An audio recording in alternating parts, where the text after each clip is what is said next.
Charlie Kirk schools this sociology professor on why people no longer trust the experts. I'm a sociology professor. I actually teach environment and climate change. Don't worry, that's not my question. I have no desire to talk about that today. Before I start, though, I actually want to surprise you maybe a little bit and say that I appreciate that you're here. If nothing else, hold on. If nothing else, as someone who wants so badly to see our students engaged in politics and the life of the mind, this is great. And you should give yourselves a hand for showing up and be out here to talk about ideas. I do want to focus my question, if I can ask a question rather than doing this whole polemic thing, on the students that are here. So I've taught here for 6 years. I've gotten to know hundreds of our students. And every semester I ask them what they care about, what they want, what concerns them. And I think you probably know this, what scares them the most is that the day that they leave here and they go on the job market, they enter the labor pool, that they're not going to find a job. They're not going to find a job. They're going to have a hard time buying a home. They're not going to be able to afford to have a family. Do you agree with that? Do you all agree with that? Well, largely. Okay. I mean, if they're studying sociology, they might not be able to find a job. Well, but I mean, fair enough. Yeah.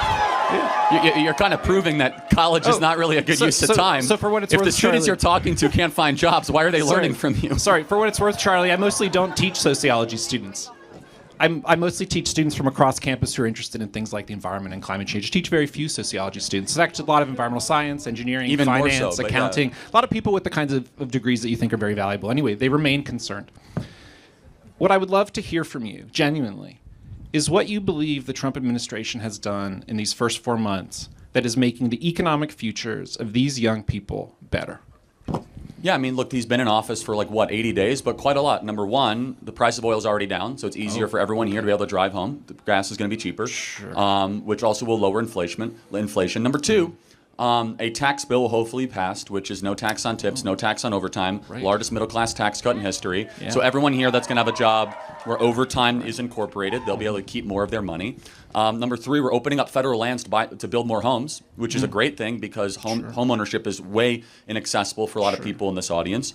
And it's going to take some time. And one of the main reasons why President Trump won is because we were able to move the youth vote rather significantly and substantially because the Democrat Party, A, took younger voters for granted.